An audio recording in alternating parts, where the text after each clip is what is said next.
Hey everyone, welcome back to the channel, where it's the best place to learn about Canadian finance. Now, as we step into October, summer is officially over, and this is historically when people start looking at RRSP for next year. Now, I do know this year is a little bit strange with the economy. A lot of people really don't have too much budget for RRSP like before. However, I still want to talk about this topic because it's extremely important, and a lot of people who have deferred mortgage payment on CRB or EI might have some extra cash saved up just in case, and knowing that they have to pay tax come April, it might be a good idea to put some into RSP to lower your tax. And also, from dealing with a lot of my clients, when I first met them, generally they have some misconception about RSP, or the way they've been using it is not 100% efficient according to their situation, which could lead to tens of thousands of tax savings they missed out, or tens of thousands of dollars in tax they would have to pay in the future. So this is going to be everything you ever need to know about RSP. Now, without further ado, let's get started. Now, before you start, as a reminder, I have a private Facebook group online. If you want to ask questions or get more content in the future, make sure you click the link below to join our group. Alright, so this video is going to be longer and cover different things anywhere from basics to advanced technique of RSP. So I've broken them into different chapters so you can pick and choose what you need from this video. Alright, so let's first start with the basics of RSP. Now, the first step is let's look at the basic benefits of RSP and why we should consider RSP. So the biggest reason to buy RSP is the tax saving it will give you upfront. Every dollar that you buy into an RSP, you can use it to lower your income when it comes to tax filing. So let's say you're someone that makes $100K gross income right now. If you buy $10,000 in RSP, when it comes to April to file tax, your income is going to be lower by $10,000 to $90,000 on paper. You don't have to pay the tax for that extra $10,000 of income. And if you have paid already, you have overpaid, and it's time for CRA to refund that amount back to you. This is why people say when you buy RSP, you can expect a much bigger refund come April. Now, you might also have heard people from before saying that don't buy too much RSP, just buy enough to knock your income into the next bracket. And this is exactly why. What they're basically saying is that by buying enough RSP to knock yourself into the lower tax bracket, if you're still buying more RSP and using it to lower your income, those extra RSP is now only going to give you the tax saving at the lower tax bracket because you have already been knocked down one level on paper by using enough RSP. However, for this video, we're going to keep everything extremely simple, and a good general rule of thumb is this. Take the RSP that you're going to buy times the marginal tax rate based on your income. The number that you get is going to be the rough tax saving you will get by buying this RSP.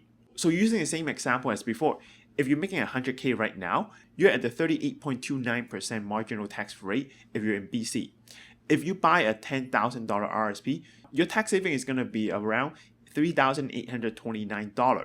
As you see from the screen, the actual calculator will give us close to this number. Alright, so why is this good? Because from an investment perspective, you can see this as a return that's guaranteed by the government for the first year. Using the same example above, that person who is making $100K a year, he's getting a rough tax saving of 38% return on the first year on his $10,000, not counting the actual investment that he chooses to do. So for example, if he chooses to do a mutual fund and he get an extra 10% on the mutual fund as a return, then you can say that combined, he got a 48% return on his $10,000 in the first year. That's an extremely high return on investment. Now, the second biggest reason to buy RSP is the tax shelter growth it will give you on all your investments. So just like TFSA, all growth inside an RRSP account is tax shelter, meaning you don't have to pay tax on it every year. So why is this important? Now, if you refer to my very first video on this channel, now I know the quality was very bad, but the concept still stands. As your return compounds every year in the long run, the same amount of investment initially could have an insane difference in results just by having one doesn't skip the tax and have to report and pay every year to another one that is tax shelter all the way. This is why if it comes to investment, accounts like RSP and TFSA should be maxed first. Alright, so now we know the RSP is good, we know why we want to buy it. Let's talk about how do we actually buy it. This is also the part that people, when they first initially approach RSP, get confused about. When they first start, they get confused and they always ask, is this a program that I need to go into a government website or something and open something like an RSP account? Do it through the government or CRA website? Now the answer is no. An RSP account can be opened at your own bank or most of the financial institutes out there. The easiest way to think about it is like this. You would open an account just like if you're opening a stock account, a mutual fund account, a GIC, a saving account, whatever you wanted to open in the first place. All you're doing extra is assigning the RSP status to this account. Once you assign the status, now it becomes an RSP saving account or a RSP mutual fund account.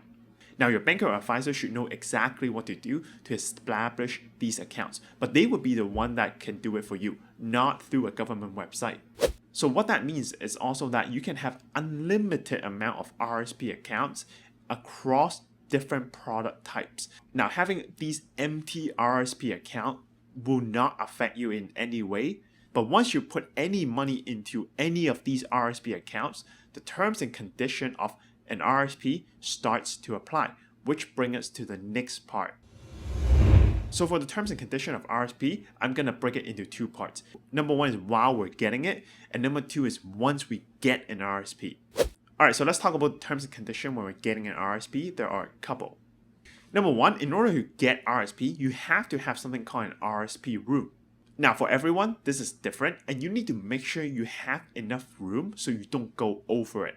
So how do you get those rooms? Well, you get them by having a job, earning money, and reporting tax.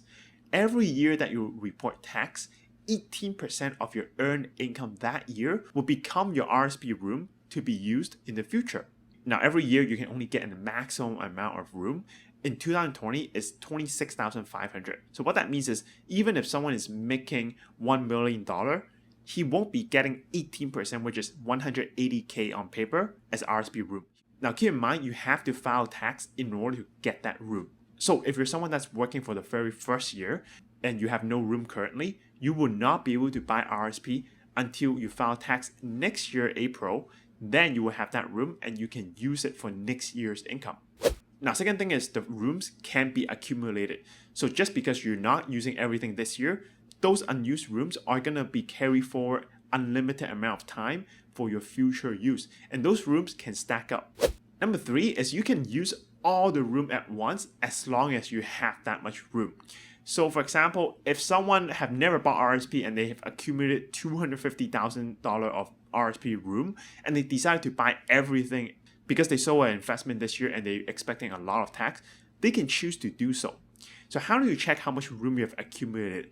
The easiest way is to register for the CRA My Account, which is an official government website. Once you're logged in, on the bottom left, it's going to tell you how much accumulated RSP room and TFSA room you have left that you can think about using. Number four is you can mess up by over contributing your RSP room, but only for $2,000 max. Now the extra $2,000 that you buy into as a buffer, you're not going to get any tax saving this moment until you accumulated more room in the future. However, it will still grow inside your RSP tax shelter. Now, if you have bought more RSP than that $2,000 buffer, any dollar over the $2,000 is start gonna accumulating penalty as long as you keep that amount inside the RSP. The penalty is 1% a month, so it does stack up quite fast and into a quite large amount. So if you ever find yourself over contributing, you can simply fix it by withdrawing the excess amount out. Now, to do so, you will have to file a couple specific forms, which you should go through with your accountant if you're in this situation. Alright, so we're talking about all the terms and conditions when you're buying RSP. Let's talk about once you buy it, what are the terms and conditions? Now, the first thing to know about is what happens when you withdraw RSP. When you want to withdraw RSP, there are essentially two ways you can do it. No matter which way you're choosing, any amount you take out from your RSP will count as your income for that year. So it will be added to your tax filing when it's time to file tax, and potentially what that means is you would have to pay income tax on that amount. So the original idea is that when you're working, you're at a higher tax bracket, 30-40%. When you buy RRSP, you're going to get those tax savings up front. If you were to leave it in the RRSP account until retirement and then take it out, you would likely going to be a much lower tax bracket. So the tax you will have to pay back is supposed to be minimal, and the difference will be the gains that you got from the government. Now, the first way to get the RRSP money out is called direct withdrawal. This is the most common way of people doing it if you are not retired yet and you need the money inside RRSP. Now, under this method, it's extremely simple. You just directly take it out of your account. But whenever you do that, you're going to get hit with something called withholding tax. Basically, this is the same idea as you getting a paycheck, but some tax have taken off right away because they want to put that money aside just in case you spend everything and you don't have money to pay tax. Now, withholding tax will be different depending on how much you withdraw. I've included a chart on the screen here. So if you're going to withdraw directly from your RRSP to use before you retire, know that the amount you will be getting in your actual checking account is going to be different from the amount you withdrew. And also, let's say you withdraw a larger amount and the withholding tax is higher, like 30%.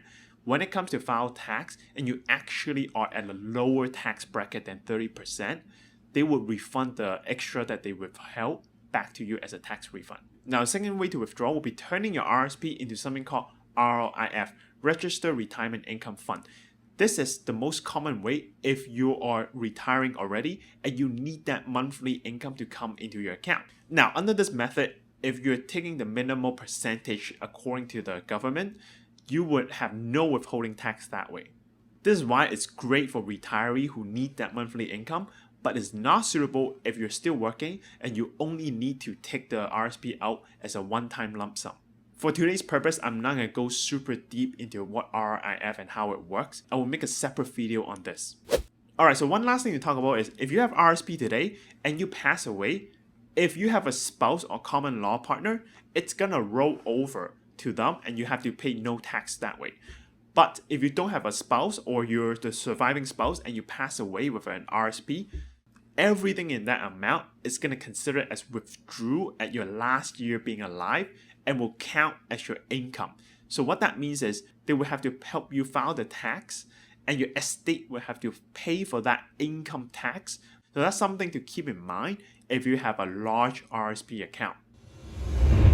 Alright, so let's talk about next chapter, which is advanced usage of RRSP. Here we're going to talk about some ways how we can maximize the efficiency of RRSP. Alright, so let's first talk about the two most common government programs that you can use to potentially withdraw RRSP out. As we said before, if you were to withdraw RRSP directly by yourself, you will get hit with withholding tax and also you have to pay income tax when it comes April. However, the government have introduced two programs that let you take RRSP money back out for use without paying any of those tax penalties I just mentioned. The first one is Lifelong Learning Plan, LLP. This program is designed for someone that has RRSP but wants to go back into full-time studying. Now, under this program, you can take out $10,000 per year, up to a $20,000 max out of your RRSP to fund your education. Also, not only you can take it out, your spouse or your common law can also make use of this program and use your RRSP as the tuition if you guys want to. So if both of you go back to school full-time in your lifetime and you both use this program, then you can take out $10,000 per person, up to $20,000 max per person. Now, if you want to do this, here are some restrictions. Number one, your RRSP has to sit as an RRSP for 90 days. So you can't just put $10,000 into your RRSP and then next day take it back out. So you get the tax saving, you also get to take your money back out. You can't do that. It has to sit in your account for 90 days first. If you withdraw before 90 days, then you're going to run into some problem with CRA when it comes to filing your tax. To qualify for this program, you have to hit all the requirements as shown on screen right now. Now, even though you don't have to pay any income tax or withholding tax when you're using this program, you do have to refill this RRSP account 1/10 every year for the next 10 years. There will be no interest, no penalty when you refill this. However, every year that you don't refill this account, you just leave it, that 1/10 amount is going to count as your income for that year and you will have to file tax on that.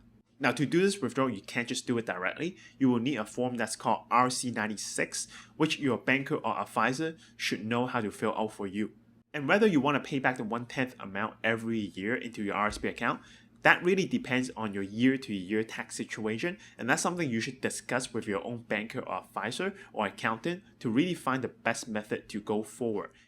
Now, for any specific complicated issue, like what happens if I take it out and I decided not to go to school, I cancel my enrollment, what will happen? Those you will need to ask your own advisor or accountant about that, or you can check out the link I linked in the description below, which takes you to the official government website. Now, this tool is great for someone who's been working a couple of years and then decided want to go back to school full time to either get a degree or get more license. So for example, I have a lot of nurse clients who after working a couple of years as nurse want to go to BCIT to get a registered nurse degree so they can get a higher income.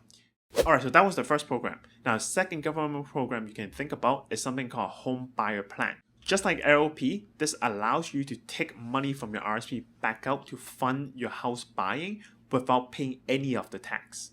Now, currently the maximum you can take out from your RSP for this program is $35,000 per person. To qualify, all these rules on screen have to be met. Now, there are 3 additional small things you should pay attention to.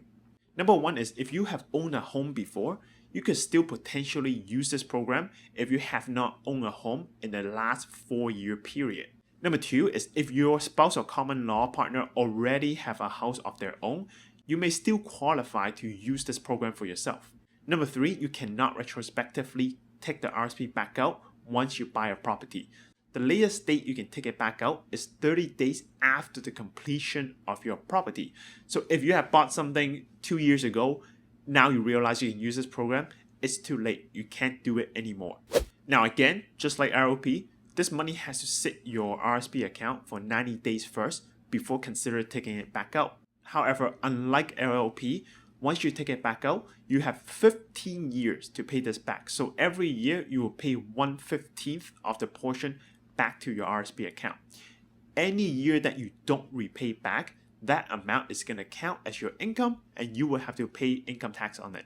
Now, if you're wondering how much you have to pay back and how much you have left to pay, the best way is go into CRA My Account, and once you're there, there'll be a section that shows you all of those details. Like my old video, I've talked about this already. This is an extremely powerful tool because, for example, if a couple is each making 100K right now, they decide to buy their first home together, they can both maximize their RSP to $35,000, assuming they have the room. Since they're both in 38% tax bracket in BC, by doing so, each of them roughly is going to get $13,300 in tax saving. They would have gotten $35,000 each, plus the $13,300 in tax saving.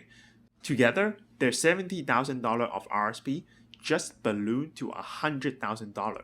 Now, to make this withdrawal, you will need a T1036 form, which again, your banker or advisor should know how to fill this out for you. Alright, so the next advanced use is something called Spousal RSP.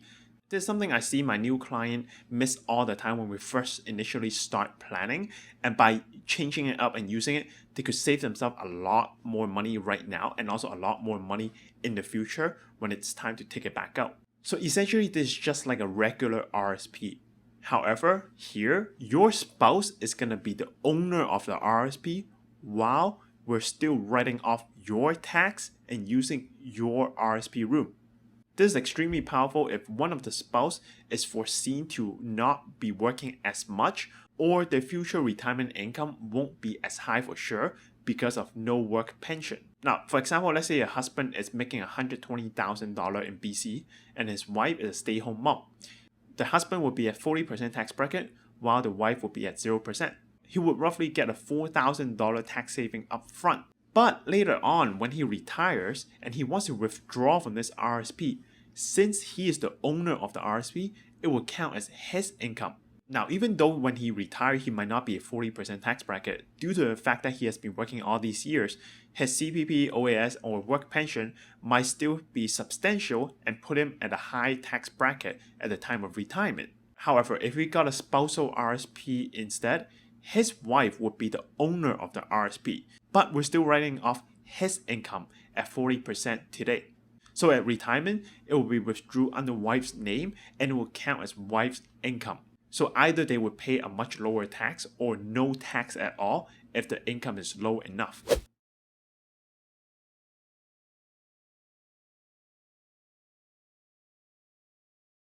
So as you can see, spousal RSP is extremely powerful if you want to take advantage of the income disparity between a husband and wife, or want to spread out your retirement income. So when it's time to withdraw all those income, you can spread out the tax evenly so you pay a much less overall tax.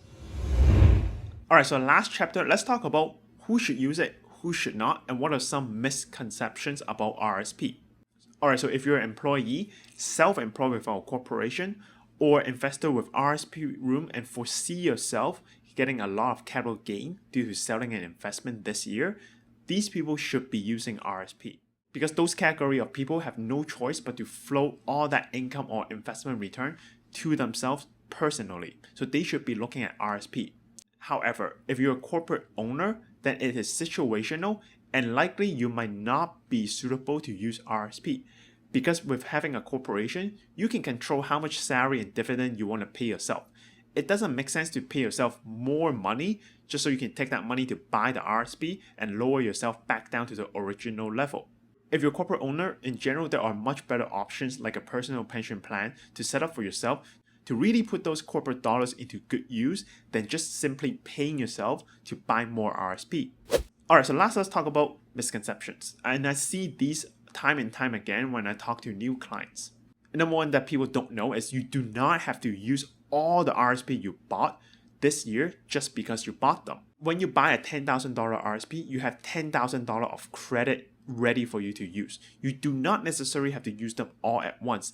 Depending on your tax situation, it might be advantageous to use only some of it today and leave the rest for next year when it's time to file tax. But by buying more upfront, you can quicker take advantage of the tax shelter growth in the RSP account. Now, number two misconception is people are always saying that if you're low income, you shouldn't buy RSP. Now, I get the concept because they're saying you're lower income, you're at a lower tax bracket. So if you buy RSP today, you're going to get less tax saving. And potentially, if you make more money in the future and you retire, you could be at a higher tax bracket. So if you take out RSP, you might be paying a higher tax and you might actually end up losing money or break even and have no real tax saving at all.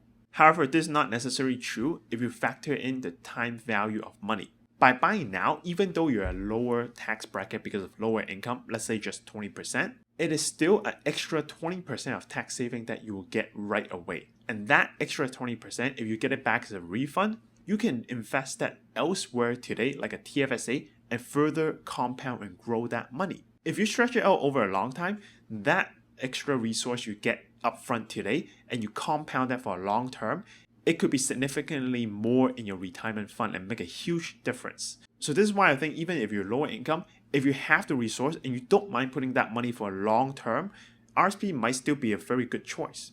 Now, number three misconception is people always say RSP is pointless because you have to pay back later as a tax anyway. What's the point? Like I said, the time value of money by getting that extra upfront and reinvesting that amount is going to prove to be huge in the long run.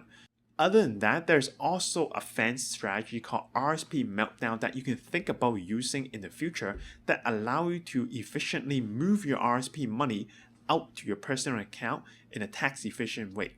Now, this is a very complicated topic, so I will talk about that in a separate video. But if you want, you can just Google RSP meltdown online and read it for yourself for now.